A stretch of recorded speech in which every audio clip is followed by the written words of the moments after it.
years. Very cool. Thank you guys. Yeah. So Dave and Katie are the ones from the North Shore, and Daniel and Carrie are here in the city. So look, I'll say this first of all. We pride ourselves in being a non-pay-to-play model for realtors. Realtors get featured based on nominations and volume and just reputation essentially. And so what I do, what Jason does, we literally cannot do without the help of our partners. I mean, they're the ones who fund it when we do events, virtual and in person. I mean, they're the ones who give ideas on the venues, connect us with literally, I mean, what I'm trying to say, guys, is I don't have a job without you. So Ross, Ryan, Jamie, David, thank you for putting your trust in me and your faith in me, and just, providing resources and just trusting, my God-given talents that I'm going to do right by you guys. I know people love the magazine, they love coming to the events, but I mean, literally, we can't do it without you. So I just want to look you in the eyeball, even though it is over a screen, say thank you. And, I'll allow you guys to introduce yourselves, and then we'll start jamming. So I think, Ryan, you were on first. Why don't you go ahead, my friend? All right, I'm Ryan Pierce. I'm at A&M Mortgage in the city, and I've been doing this. I'm a mortgage banker. I've been doing this for, I think, 6 years now, and I've been in the industry for like 19 years. Ross, go ahead. Hey, Ross Neag, Chicago Building Inspections. Been inspecting for 12 and in the industry for 21. Awesome. Jamie, why don't you go ahead, sir? Sure. Jamie Dunsing. Our company is Dunsing Inspections. We're up in Lake Bluff, Illinois. I've been in the home inspection business for 31 years. All right, David, go ahead. David Frank with David Frank Attorney at Law. I've been doing this for 21 years like Ross and Carrie, and really have been focused solely on residential over the last 5 or 6 years. So it's good to be on. Thank you for having me. Yeah, man, we appreciate you carving the hour out. And to all the realtors, like, I know you guys can be, doing direct income producing activities. I get that. So I appreciate you carving this hour out just to kind of talk shop and help the field. Also, Jason, I mean, you launched in January, right? That's correct. Yeah. I mean, I just want to give some kudos to you, man. Thanks. For, I mean, I know you're all pumped to have your first in-person event in April. I mean, we were supposed to have an event in, I think, April or May too. Obviously, that got shut down, but I mean, you have been crushing it, my friend. It's like every 4 minutes I see a Facebook post. So, I mean, just keep doing what you're doing. Keep growing the platform. We appreciate it. Yes. And so this is it. This is literally the part where I shut up. I have found if I keep blabbing and running my yapper, the less value people are going to get out of this. I know a little bit about real estate, but I mean, the people on this Zoom are the best of the best. So I'll just open it up. What do you guys want to talk about? I'll just open the field. Well, I can get started first. I think of the 4 brokers we have here, not to pigeonhole anybody, but I think 2 of them focus more on the North Shore and 2 of us focus more in the city.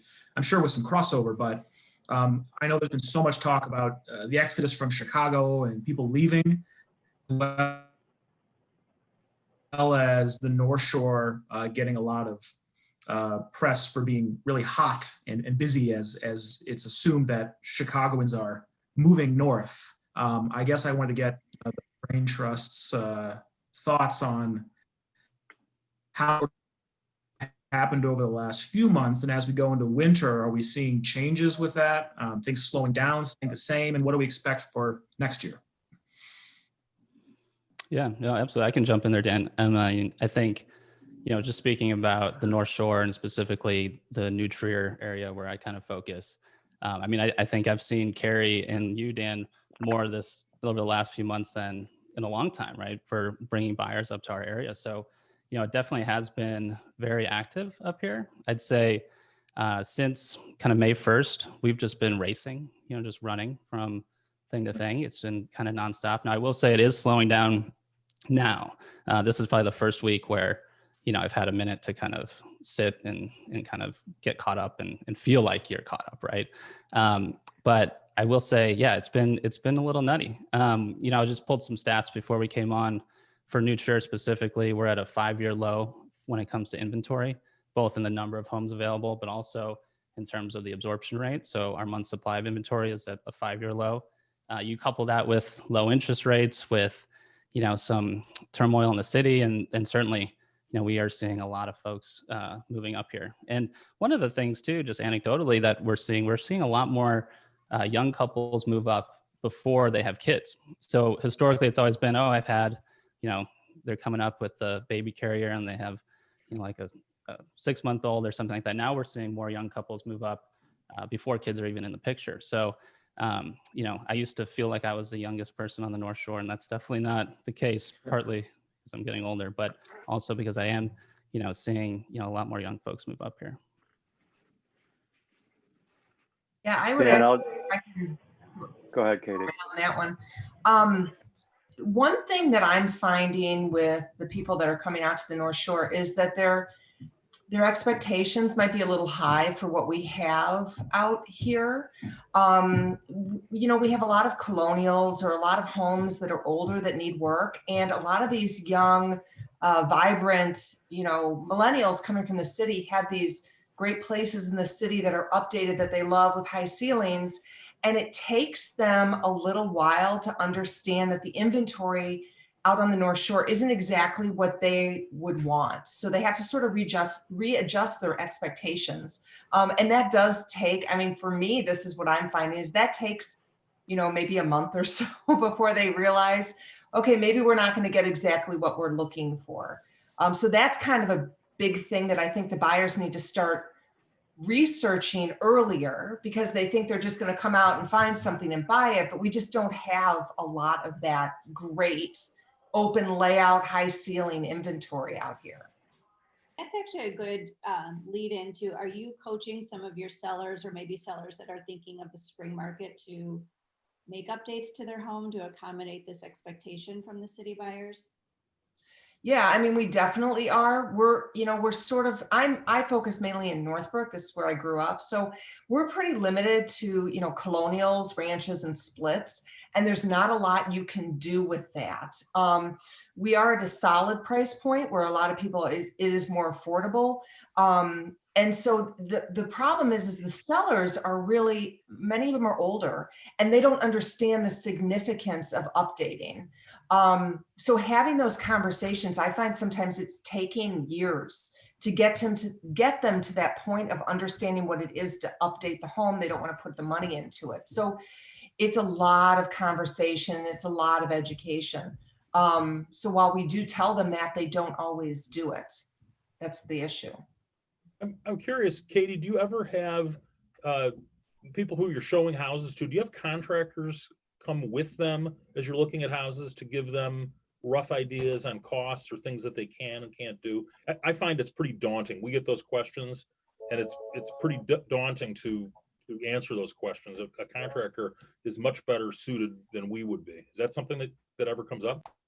I feel like they'll if they come back for a second showing, we do that with contractors. Not so much on the first showings. You know, I think it's just them sort of getting their head around what actually are their possibilities. And then I feel like I'm actually a pretty good judge about what can be done with these houses, because I've been in so many of them. You kind of see what you can do with them or what somebody else did with them. So I feel like the agents definitely are the first step in explaining what can be done to the house, but we get a lot of people coming back with contractors for sure. Yeah, I would agree with Katie. I think it's, Jamie, to answer your question, it's really hard to get a contractor to come with you to live showings. I work with primarily buyers, and contractors are either really good at their craft, in which case they're busy, they're in demand, and they're not just going to be eager to give me, unfortunately, hours of their time. Or maybe they're not so good and they are willing to come, but they're not really providing the insight we'd want. I can certainly get a contractor to come to a showing, a second showing, something like that, but to tour with me is impossible. I tell my clients I know just enough to be dangerous when it comes to remodeling and what can be done. So kind of like Katie said, I can get them moving at least, big picture, you know, is this a good idea, a bad idea, feasible, not feasible, and help them kind of pare down the options. And then if we have one house that needs a contractor or a professional to come look at it, then absolutely.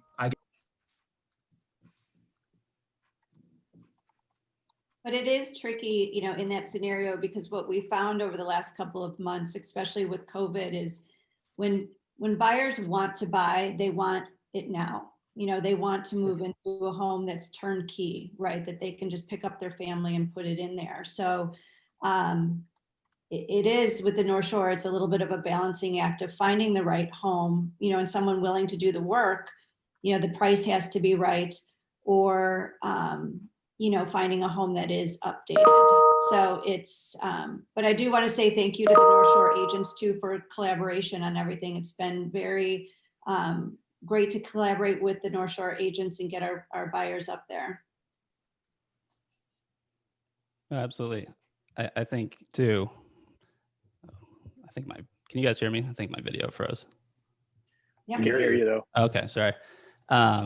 You know, and speaking to kind of like inventory that might need updating, you know, we are finding, you know, houses that are essentially turnkey, ready to go, are selling instantly, multiple offers, many times before they even hit the market, right? So the private listing network is very popular here on the North Shore. We use it almost for every listing. So, you know, houses that we put on there that are ready to go are selling right away. And the houses that we as agents, especially here on the North Shore, that we know are like great houses, right? But they might need a little bit of zhuzhing here and there, some updates. Those I am seeing are sitting. And so what we are finding is there is a bit of an opportunity. And there's always been this, you know, kind of move up market within the North Shore where folks that are in a smaller home that have updated it, maximized it, can sell it almost instantly and perhaps buy something that does need a little bit more work. You know, might be in the neighborhood they're looking for, or, you know, is larger in size. So we are seeing a lot of that activity as well. I think that also leads into a question for the inspectors is, you know, once we do have a home under contract, you know, our next step is calling in the inspectors, the professionals, to look at that home, whether it's the perfect home and they have to do no updates to it, or it is an older home that they want to make renovations to. And it's really our job as brokers to set expectations of what the inspection entails, right? And maybe you guys, inspectors, can talk to that of how you educate the buyers on what's good, what's not good, you know, your opinion versus their opinion, because that's a delicate line to walk. I'll start. You know, it's anytime you're walking into old housing stock, you know, established neighborhoods, whether it's, you know, Wilmette or Oak Park or Beverly, you know, the first thing you do with these clients is you have to let them know, like, hey, we're going to find things. There's no way in the world we won't, between 80 and 120 years. And you could probably pick this house up, move it 5 houses down, and we'll find the same things. Maybe, you know, 5 will be the same, 5 will be different, but don't have any illusions that we aren't going to find things, you know, and we just let them know, let's focus on the big stuff. You know, a lot of times it's just there's space confined. There's little things that they would want to do that are going to be difficult to, right? You know, like moving walls or something structural, and you just have to live with those limitations. And they just have to be prepared that, you know, older homes require more maintenance, and they just better have a good team around them and just be aggressive about it. Just like working out, you know, you don't get in shape overnight. It takes time. Yeah, great point, Ross. We do like to talk to people about whether this is old normal or not so normal on old houses, because old houses have, getting a good team, I think, is really important. Having good referral sources if we do find problems, so that the people can get the right answers. But to Carrie's question about what do we do on the front end to educate people, I think it's the communication, from the telephone call at the beginning when people are calling to book the appointment to I think we send out 3 emails to people ahead of time. We're trying not to inundate them, but we do want them to know, look, this is the scope of the inspection. These are some of the additional services you may want to order. This is the amount of time that it's going to take. During COVID right now, that's, you know, we still are telling people we really only want one person at the inspection if possible, because we don't want want to have too much contact with people. So communication on the front end, and I keep hearing the word expectation, is huge on all of this stuff. I think one thing that we're seeing, like by the time the inspection's taking place, is a lot of those conversations initially up front get forgotten when that inspection report comes out, because everything's fine and dandy until you're actually looking at something where there's issues. And then, you know, you're in a situation where you have to remind these clients, look, were you in a multiple offer situation? Were you one of the lucky winners? You know, if it's in the fall here and, you know, you just won a multiple offer on Sunday and it's Thursday and you're about to send over a inspection list lettered A through Z, you know, there's a high likelihood the listing agent's just going to call the other offers and say, hey, you know, what can you do for us? So I think it's like a multi-prong attack, because I do think sometimes, you know, understanding big picture, small picture, it gets lost when that report comes out. I think that's part of the issue. I mean, as we all know, once you go under contract, it's really hard to get to closing through the attorney review. I mean, it's probably for me, it's one of the most painful things that we're doing is to get through attorney review. And I think part of it is because, you know, once that house goes contingent in the computer, you know, that's sort of hard. I mean, the buyers then have the leverage over the sellers. And I feel like that has really been the issue, is that they have a lot of leverage because, of course, the seller doesn't want to go back up on the market.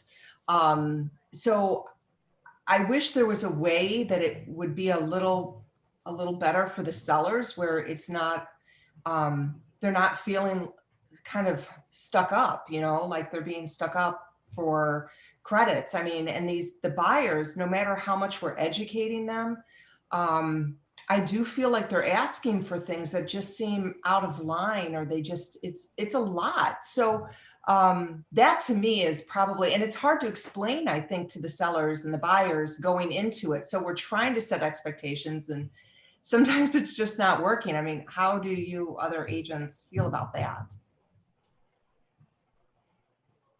I agree with you. It is setting those expectations, but every, you know, buyer, every seller is different, right? There's a lot of people that are involved, from inspection to the attorneys, to the buyers, to the sellers. I think we just need to educate them as best as we can. Another thing that has worked well is doing pre-inspections. I don't know if our inspectors on our call have been doing a lot of that, is having the homes pre-inspected, so that when you do have your buyer and you have that buyer's inspection, hopefully you don't have as many roadblocks and it's a little bit smoother process. Pre-inspections are pretty rare. I mean, it's got to be less than 1%. I think there's a little bit of fear of the unknown, like of finding something and then, you know, the potential for disclosure, or it seems like the market moves so quickly that there just really isn't necessarily enough time. The ones that I've done are usually way in advance, sometimes even a year, where it's just kind of, you know, it might be a walk and talk, where, you know, they don't want documentation. You just kind of bring up some of the big things like, hey, here's A, B, and C that I would address, that anybody that's kind of confident coming through is going to pick out. The rest of the stuff, you know, you've got a good agent, they'll walk you through. This is some wear and tear items. It's not a big deal. I'll give you one item. I agree with most of what you're saying there, Ross. We do a lot of drive-it, stucco EIFS inspections. We do a ton of those before people are selling, because they know they're going to have the potential for problems and they want to whip that house into shape before they put it up on the market. So if you're representing somebody who's going to be doing selling a house with drive-it on it, good advice. And there's a warranty that people can get, they can hand off to a buyer, and it can really be helpful to sell those houses. Yeah, I do agree, you know, kind of with what Carrie and Katie were saying in terms of, you know, getting through A&I and the inspection definitely is one of the bigger stressors, you know, kind of in our day-to-day. And I do think that, you know, setting expectations is really important and having the right team. So, you know, one of the things too is you can kind of set yourself up for disaster pretty easily, right? Where like if for one thing, like if a buyer is not present at the inspection, I'm already like, oh boy, this is going to be tough, because they're going to get that PDF report and think the house is going to fall over at any moment, right? And we know that that's not true. So, if that's happening, then I know that we need to get the inspector on the phone with the buyer while we're still in the house, to have him give the real color, the kind of the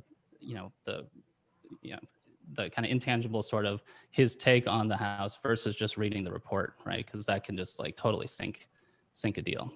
So things like that, like just kind of, and even pushing back, like if the inspector is only available on this one day and the buyer's not, then okay, then we're not going to do it, right? I'm only going to do it if you're both there, right? It's just not, I just know it's going to be a disaster. So really kind of setting those boundaries, those rules, and sticking to them, for me, that's been helpful. But I agree, it's still a really stressful situation.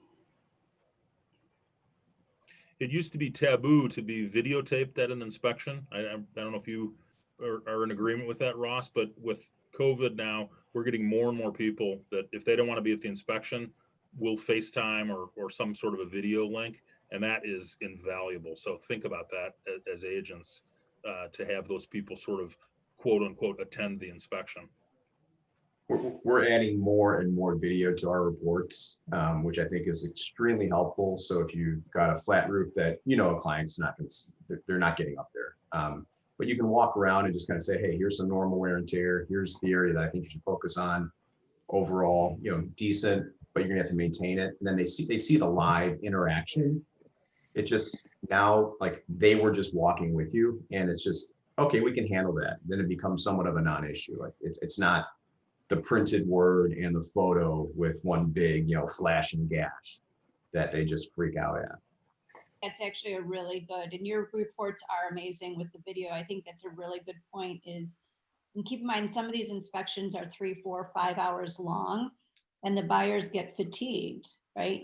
Being there and hearing everything, and this is all somewhat new to them where, we hear all this stuff all the time, but it's their interpretation of what you're saying too, right? I mean, you can say like, the furnace is older, but go into your spiel about it, and all they heard is it's old, versus the rest of your sentence that you said. So with the video, like you said, I know you don't video the furnace, but with the video too, it makes them go back and watch and hopefully have better understanding of what you guys are inspecting.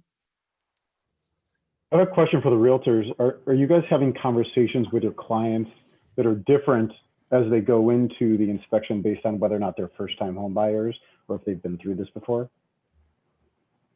Yeah, I certainly understand where each client is from an experience standpoint, and then sort of tailor my speech to them, but trying to avoid as many surprises as possible at the inspection and getting a lot of that out of the way during the showing or second showing. Yeah, I would agree with that also, is that, the first time home buyers, you have a lot to explain to them, more about, what's standard and what's not standard, because they don't really understand what might, they might get worked up about, but it's really pretty standard. So I think you have to have a lot of patience.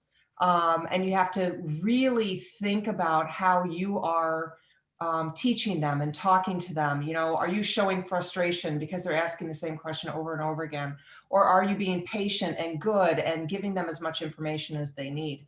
So that's where I think realtors really need to sort of take a step back and just sort of analyze how they're working with their buyers, especially first-time home buyers, because we do need to advise them more and make sure that they are feeling comfortable and that they're not feeling like we're just brushing them off because it's a standard, issue that they're asking about.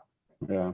So one thing I've noticed as part of the loan process, when, especially if someone comes in with a 30-day, purchase contract and they want to close on time, and we've got to get through, attorney review period, but we also need to order an appraisal, and appraisals are taking a little bit of time now because of all the refinances going on. And so we try and set that expectation, like once you feel comfortable, know that you're going to move forward, then, we want to have that conversation about moving forward with the appraisal. And sometimes it's interesting having conversations with different buyers. They say, well, we want to wait. And it turns out what they're waiting for is to find out if a seller is going to fix a banister, and it's not like they're not going to buy the house and we've just lost a week on it. So it's always interesting to see where people are kind of being prepped from that standpoint. Here's one for the agents. With your clients, all of you are deeply experienced, so you kind of know what's coming and you know what's significant in an inspection report or not. But do you encourage your clients to also give us a call after? Because I find phone calls incredibly helpful, especially if someone's a non-construction type, where they can hear it from your voice saying, yes, we find this all the time. Yes, we find this all the time. This one's important. Yes, fix this. Find this all the time. Find this all the time. It just kind of like doesn't lower their pain threshold. It just helps them understand that, okay, so I guess this isn't a dump. We're hired to find defects, and we're like Jamie, we're good at finding defects, but we just want we want them to have that roadmap to make it better. And of 25 significant things, maybe they just need to do 3 in the first year and then chip away over 3 to 5 years. And like when we give that to clients, they just, you can just feel the decompression in their voice of saying, all right, so it isn't a bad house. We just have to do some things. Yeah, I think the more communication that there is, the better during this. And, it's taking that, 60-page report, narrowing it down to the top 10 things, and then having them call you. So they're not calling you through a 60-page report. Yeah. We get it. Report language sucks. I fully admit it. I have a question for, Yeah. oh, sorry, Katie. I was just going to say it can be painful. The big reports can be a little painful. I have a question for Ryan, actually. I keep getting emails from people and agents asking for referrals of lenders who are currently doing jumbo loans. And I'm surprised to be seeing those questions, but are you seeing the jumbo market change with anything on? I know there were some changes when COVID first hit. Have there been any tightening or loosening of lending guidelines in the last few months, or anything you're seeing? Yeah, I mean, listen, the biggest jumbo purchaser of loans in the country totally got out of the business in March 30th or sometime around then. It was pretty quick. So there's definitely a difference. It's more some of the outlier type guidelines in the product that allowed for some things that were a little less traditional, like asset-based programs, stuff like that. But there's still products out there. The places where you'll see the guidelines not really having changed is the investment houses, like the Morgan Stanleys, who aren't really mortgage banks, but they'll do those sort of jumbo loans for their clients. But the market that's gotten tougher for COVID is anything that would be considered like risky, and that's like multi-unit investment properties, people with lower credit scores, the renovation products, which is kind of pertinent to the conversation we were just having.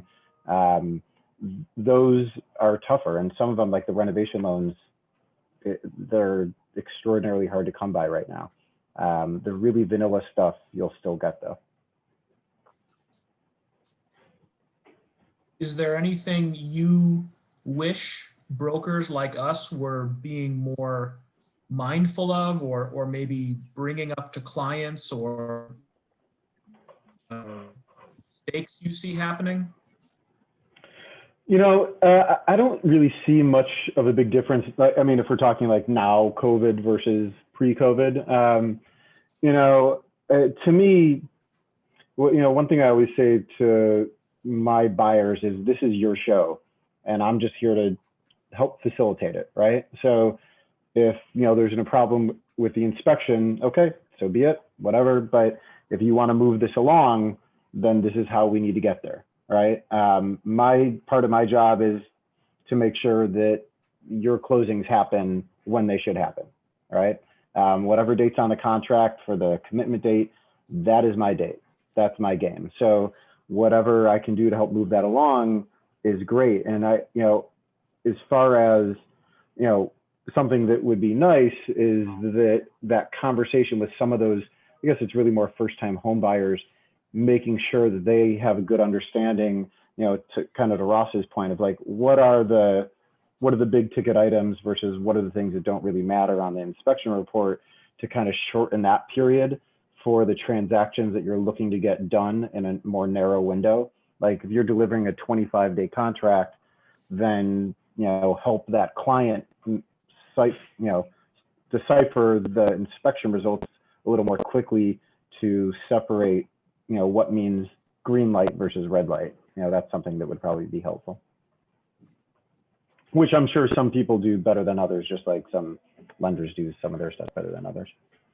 It's so hard though, because you're trying to meet the closing deadline so you could order the appraisal and get everything moving. And then, as soon as these sellers know the appraisal's ordered, you lose a lot of leverage from the buy side, in my opinion. So it's like the double-edged knife.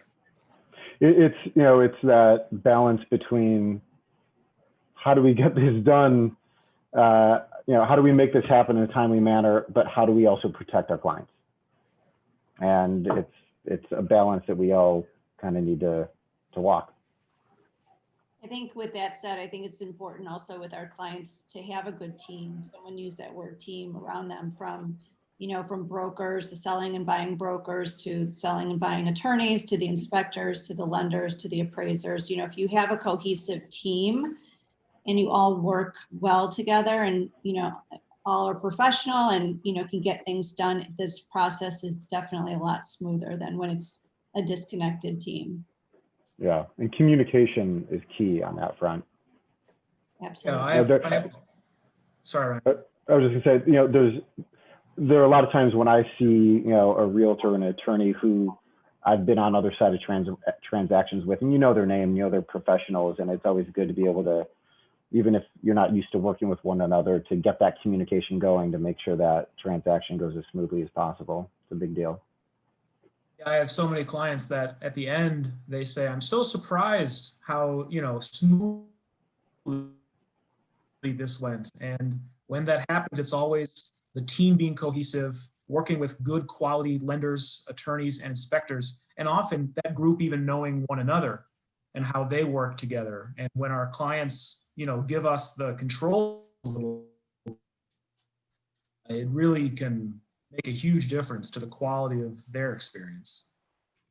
Agreed. Hey, I'm going to really quickly jump in here. I know this is taboo for me and Andy to jump in on your great conversation, but I have not had a chance to just say, man, how grateful I am to be on this Zoom call with you guys. And I'm blown away already by the knowledge that you have. It's unreal. So I know I've spoken to Ross on the phone a couple times. It's great to meet you. And of course, Jamie and Dave and Katie and Dave as well. Just grateful to see you guys on this call. But I was thinking, sometimes as a homeowner, I've bought a couple homes before, and you don't know kind of what's going on back in all the other conversations that are happening. I would just love to know, how do you guys all try to communicate with each other and make this smoother for your client, which we all want them to win? So how do you guys, are there kind of key things that you try to do to maintain conversations with each other, and then just dip in with your client every once in a while to make sure that they're, at ease, whatever you want to say? So I'd love to hear your thoughts on that. Well, I'll chime in and say, so I think it's kind of, if you think of like a duck on water. So if you look at a duck, everything's smooth, and that's what your clients want to think, is that everything's going fine. But under the water, the feet are going like this. And I think that's where, between all the professionals, we're on the back end of, making those calls to each other, because we can also, when you're in the business long enough, you can see what's coming down the pipeline too. I mean, you kind of know, where the road's going to start getting bumpy. So you try to, problem solve before you get there. So I think, behind the scenes, again, when you've got a good group of people, is that you are communicating that. And then you are checking in with your client, some good news, some bad news, but you want to get as much detail behind you as possible and check in with your client. So I think it is another, balance that we have to do, because we don't want them to see all the bumps in the road, but it's our job to make sure we take care of them. If they don't need to know about some of the twists and turns that happen behind the scenes. Right.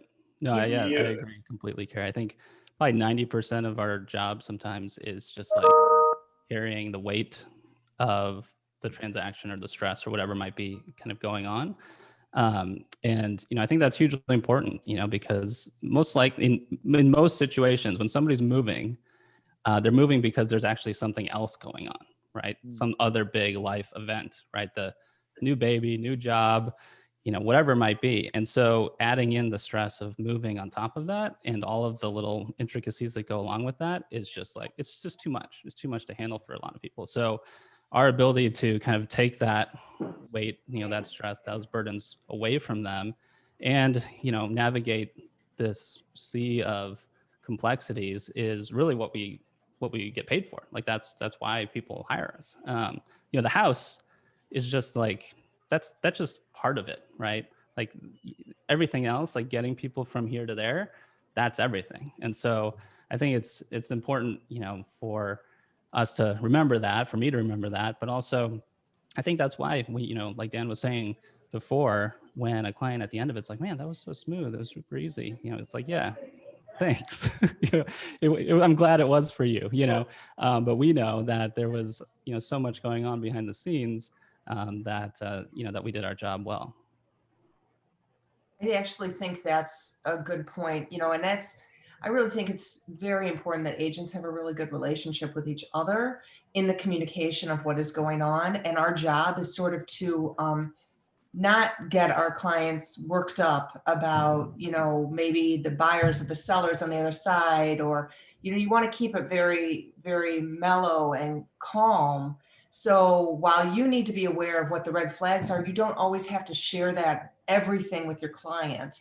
And that's when one side ends up getting real worked up and nervous because, we have to sort of be, very neutral and kind of cover it up to make sure that we're following what needs to happen and get the deal to closing, but the buyers or the sellers don't necessarily have to know every single detail. So I like to make sure that I'm, sharing enough to make them feel comfortable and confident and raising a red flag when I feel like it's absolutely necessary to. Yeah, there should be a joyful process for people. And, sometimes it's not, but if we're doing our job, it will be.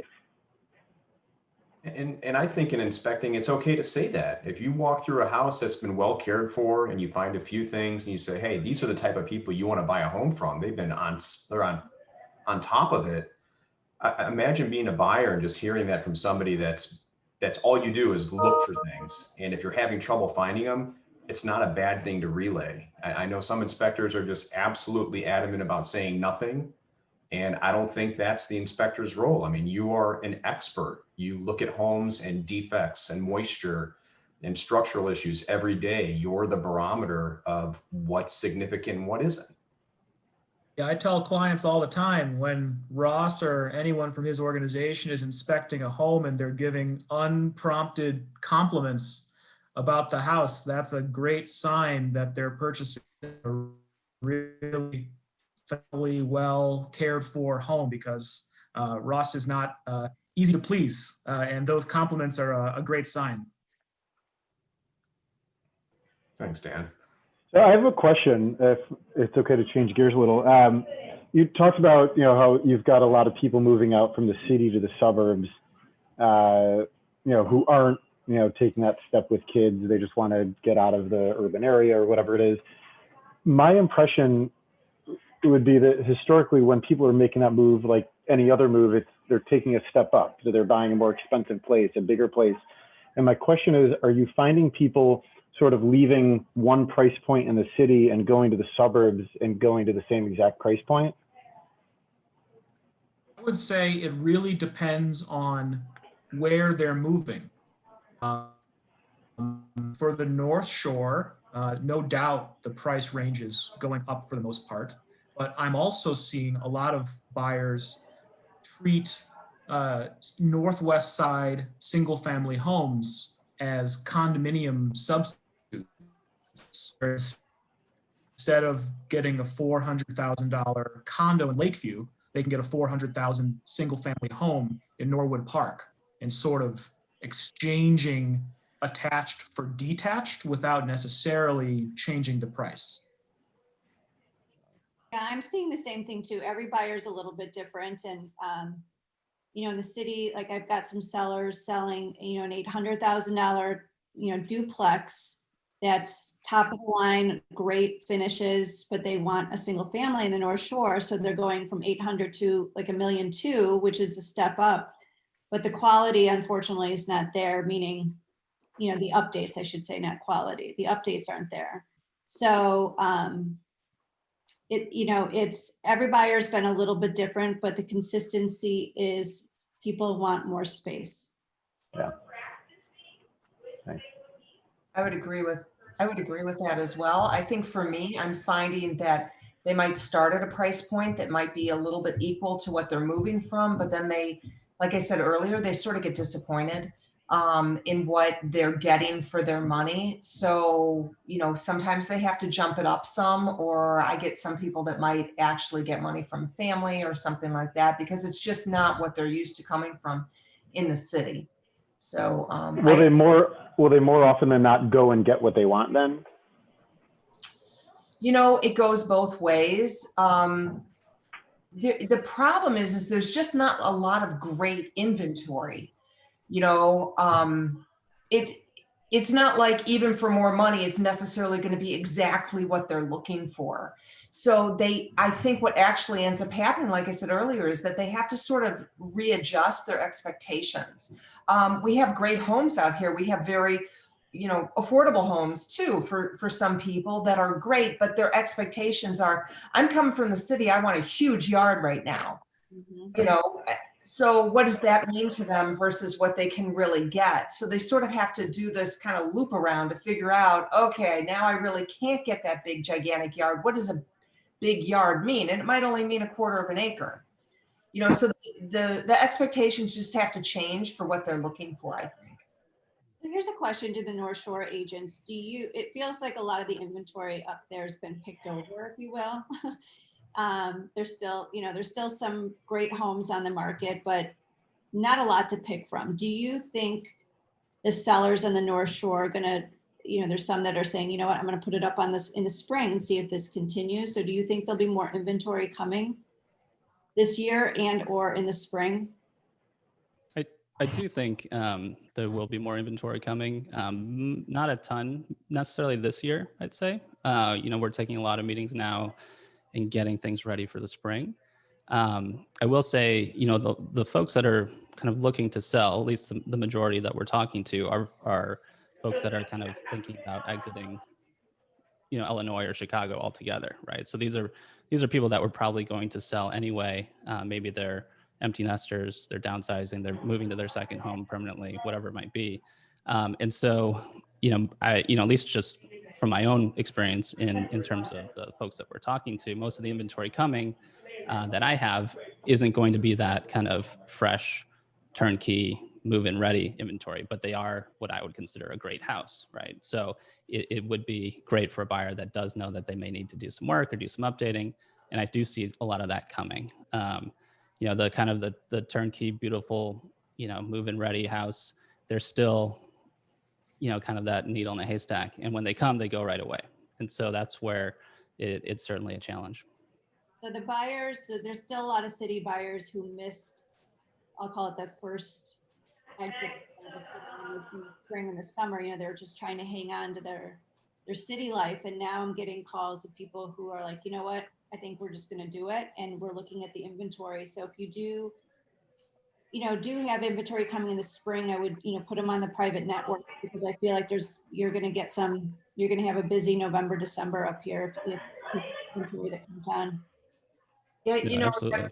That's a good question. Actually, I've noticed that our listing appointment requests are down a bit. So I feel like a lot of people are sort of hunkering down right now. I mean, I've got a lot of people who I've talked about moving in the next year. I don't see a lot of people who are getting their houses ready for November, December, or January. They're thinking more spring, more let's see what happens. And so the inventory that's going to come on, and I think it's exactly like Dave said, it's just not great inventory.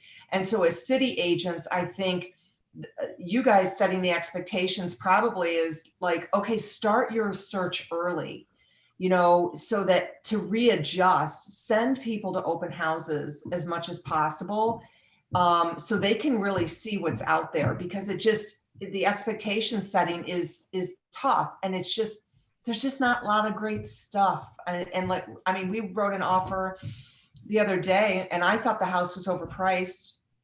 We came in 10,000 under list cash, which I thought it was, I mean, it probably won't even appraise at that price. And we were number 4 out of 6 offers on the table with the cash 10,000 less than list. So, sorry. Yeah. So, I mean, that's what happens when you've got the good house. And that's also another setting expectation conversation too. I've had clients getting spanked all the way up in Crystal Lake this year, getting beat out on offers. I crawl the PLN for North Shore stuff, and my clients on average take 6 to 8 months. So for you agents that have, sorry, Dan, that have buyers in the wings and waiting to go to spring, I would encourage you to start getting some of that work lined up now, because all of the good contractors we know, other than like roofers that will get just pushed out by weather, you know, July and August, they were done for the year and starting to take appointments for February and March, every single one of them. And it just became really daunting to try and slip guys in. I mean, they would text and say, I've got an opening in 2 days, you know, what do you need? And then like, we just kind of push it to the clients that had these projects. So it's going to be a foot race. That's the good contractors. That 100% agree on that, Ross. You can get a cheap contractor, but the good ones, you're dead on. I will say too, I do think that there is a fair amount of shadow inventory. You know, a lot of sellers out there that would be willing to sell, but they have nowhere to go, right? And so it's kind of this chicken and egg sort of situation where until, you know, like I was saying before, those kind of move up buyers that we may have, or move up sellers too, until that house across the street that they've had their eye on comes on the market, they're not going to put their house on the market, right? So this only has to work itself out over time, but that's also one of the reasons why you do see, you know, a 5-year low in inventory. It's not that, I don't think it's because people don't want to sell. I think it's because they're worried about, if I put my house on the market, it's going to sell in a day and I have nowhere to go, right? And so if I'm not already moving to Florida or Arizona, what am I going to do? And so, you know, that's just something that, like I said, will just have to play itself out. And hopefully we can kind of communicate that message out there to encourage people to actually go ahead and put their house on the market, because, you know, by doing that, only more houses will become available. I have a quick question for the group. So this is busier than we typically ever are at the Halloween sort of time frame. So, you know, everything that, you know, I just heard from Ross and everything else, like if you have to line up contractors now for the spring with interest rates being as low as they are, and we are seeing a big mass exodus out of the city, out of the state of Illinois, how busy of a spring are we looking at, and when does it start? Good question. January 1st, 1201. I'm assuming 3rd week of January, depending on how the weather is. I'm telling all my sellers and clients to assume 3rd to 4th week of January to be aggressively busy. I would agree. I always encourage my sellers to put their houses on the market in November and December anyway. I don't necessarily care about a longer list time, because the later you get, the more inventory you're going to have, especially if the house isn't in great move-in condition. So I'm encouraging my people to put it on as soon as they're ready.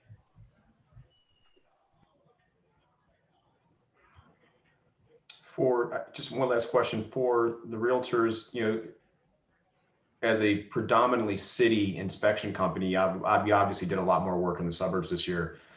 And, you know, I don't like to think that it's all city exodus. Was it also just kind of that precipice push of, all right, now we've been in lockdown for a while. We want the yard. We want this. And they're just, you know, sometimes you can't find that, you know, in all the city neighborhoods, there just isn't that much space. So I would like to think that that's at least half of it, of just, you know, working from home and like, I want out. Yeah, I think it's people who wanted to move to the suburbs, whether it's in a year, 5 years, or 3 to 5 years from now, and that COVID just pushed them. It just sped up their time frame. Accelerated the process. The city anyways, so it gave them a reason to move, and it was kind of like the monkey see, monkey do, where their friends started doing it, everyone started doing it, so it just kind of created, this huge snowball effect of people going.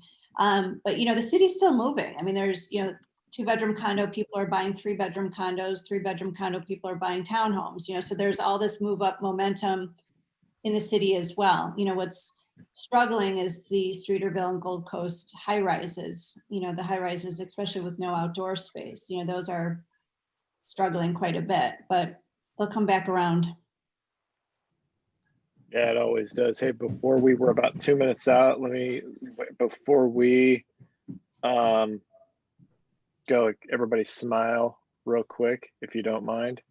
Hey, David's back. Oh, hey. You know what's funny, Anytime. man? I seriously was going to make a joke and say, hey, I was going to have everybody smile. And then obviously your screen was frozen. So I was going to say, Dave, please smile, which obviously you couldn't, but now I can't make that joke. So whatever.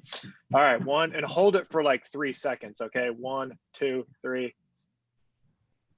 All right, let me make sure we got a good one. And yeah, we totally nailed this in one take. Also too, and I want to be very respectful of people's time, just because, I've heard realtors are busy and they're successful because they stick to the schedule. That's just the word on the street. So I want to end this promptly at 3, maybe throw one, but I do want to send people off with this. Hold on. I'm trying to do the screen share here. I don't know if you guys can see this. You guys see that? I just pulled that up. I think we should Photoshop Carrie's face on the duck or something and have fun with it. So, and there's a bunch of them too. Like some guy quoted it. So, I thought that was fun. I think it would be a good marketing piece too, but I will let you guys get creative with that. There. So no, I mean, we got 30 seconds. Any final thoughts? I mean, I think we can wrap up. Yeah, that was great. Thank you, everybody. Yeah, thank you guys. Thanks for jamming with us all. If you guys know the drill, if you're interested in doing another one of these, email me. We can shuffle the deck, get some different realtors, different partners on. But we love doing these every week just because this is the world we live in. This is how it changes. So it's good to stay updated. Thank you for engaging with us. Have a blessed and productive rest of your Thursday. Thanks, Andy. Disconnect your hoses. Jason. Awesome. Thank you, Andy. Yeah, Thank thanks, you. guys. Good to see everyone. Yeah. Adios.